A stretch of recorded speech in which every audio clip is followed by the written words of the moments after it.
tere! Te vaatate uut saade episoodi.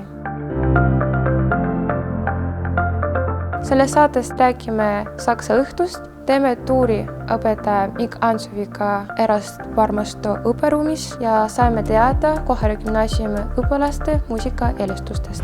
Meie koolis on toimunud 5-osaline kultuuriõhtute sari. Selle raames toimus 18.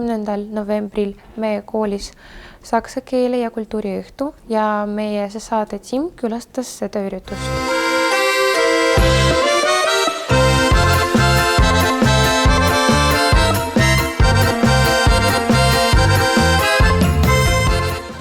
Me korraldame meie koolis neid toredaid kultuuriõhtuid sellepärast, et meie tublid võrgkeele õpetajad on teinud projekti koostöös Integratsiooni Sihtasutusega ja selle raames siis toimuvadki sellised toredad kultuuriõhtud, kus saab tundma õppida nii keelt, kultuuri, aga maitsta ka maitsvaid rahvusrooge. Et meil on juba toimunud ära Eesti ja Vene kultuuriõhtu, täna toimus meil Saksa kultuuriõhtu. Ich spreche deutsche Sprache nicht so gut, aber ich kann sprechen. Ja on veel tulemas Prantsuse, Ukraina ja Soome kultuuriõhtud. See tähendab, et ma ei oska nii hästi saksa keeles rääkida, aga ma saan rääkida natuke. Mulle kõige rohkem meeldis tänase kultuuriõhtu puhul see, et me saime teha otselülituse Zürichisse, kus me saime siis olla videosillas sakslasega, kes elab, ma saan aru, tegelikult hoopis Eestis ja on väga hästi ära õppinud eesti keele. Et minu meelest see oli hästi tore selline tänase õhtu selline naer. Järgmiseks teemaks on muusika. Kohe saame teada, kui sarnased või erinevad on meie kooli õpilaste muusikaeelistused. Viimne laul oli Sabaton Christmas Truce. Laul oli You Make My Dreams. Roosava ja viina LJ poolt. Viimane laul oli Privet ja see on grupp Secret. Ma arvan, et laulu nime ma ei mäleta, aga Metallicat kuulasin. See oli White Punk, Signal.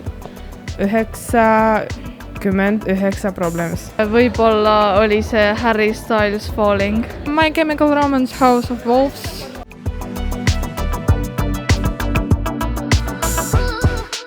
Minu lemmikartist on Joakim Broden, Sabaton rühma vokalist.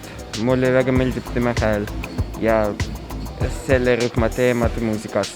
Minu lemmikartist on The Weeknd. Miks? Sest et ma armastan muusikastiilis, ta kirjutab. See on vene artist Gonflad. Miks? Mulle meeldib selle muusika nagu, kuidas ta kõlab ja üldse nagu tekst ja. Minu lemmikartist on Karol ja Šut. Ja miks ta meeldib sulle? Sest nende laulud on sellised väga huvitavad. Igas laulus on omaette jutuke. White Punk, sest tema lauludel on mingi oma vibe, mis aitab mind lõõgastada. Minu lemmikartist on Elena Vainga. Ja miks? Sest ta on väga mitmekülgne laulja. Harry Styles. Ja miks? Sest et ta on täiesti omapärane, tema laulud on täiesti teistsugusemad ja panevad mõtlema.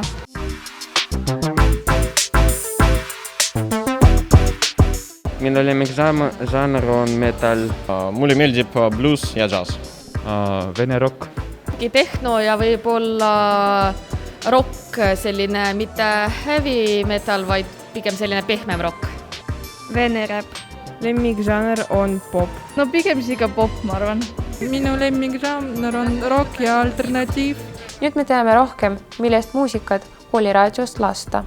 Meie koolis teisel korrusel füüsika ja bioloogia klassi vahel asub Erast Parmasto nimeline õpperuum, kuhu õpilasi tavaliselt ei lasta. Füüsikaõpetaja Mikk Antsov räägib lähemalt, mida huvitavad võib sellest ruumist leida. Tervist, me oleme siin Parmasto ruumis ja mingil põhjusel õpilased ei oska aknast sisse vaadata, vaid tahavad näha, aga mis seal nagu seespool toimub.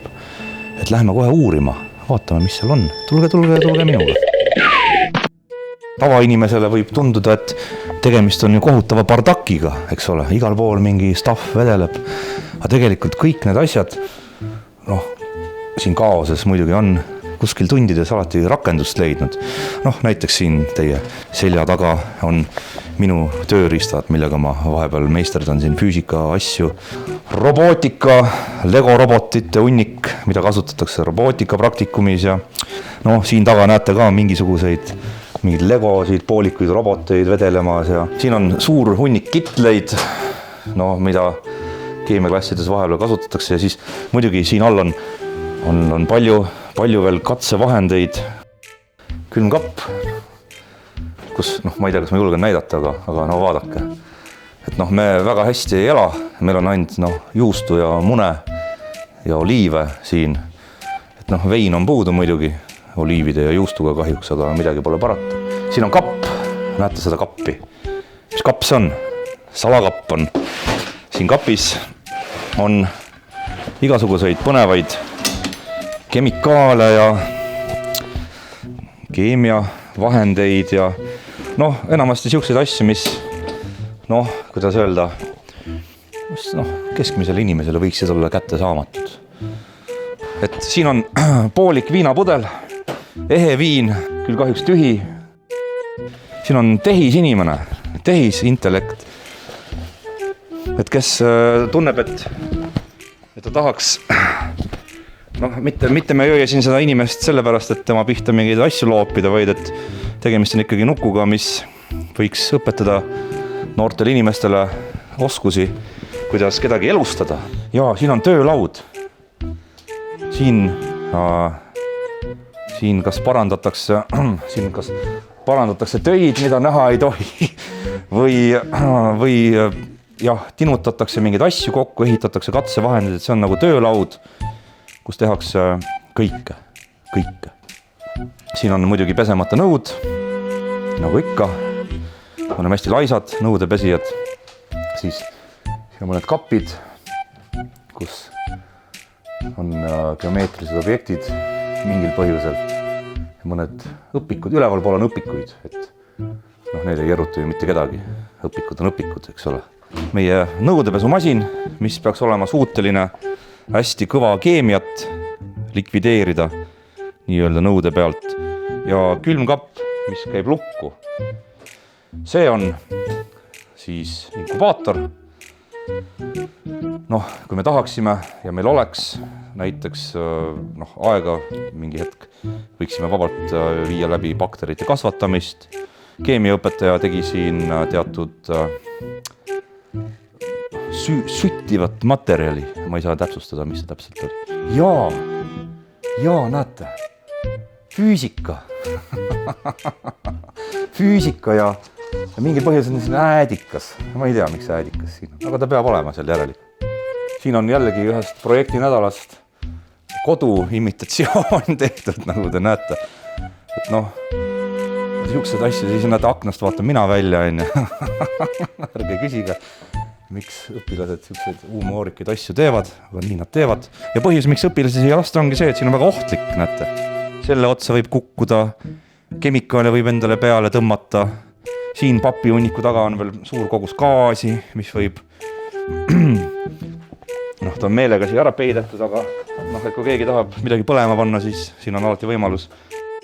Aitäh teile! Aitäh õpetaja Mikule selle põneva ülevaate eest. Meie omalt poolt soovime teile ilusat jõulukuud. Nägemist!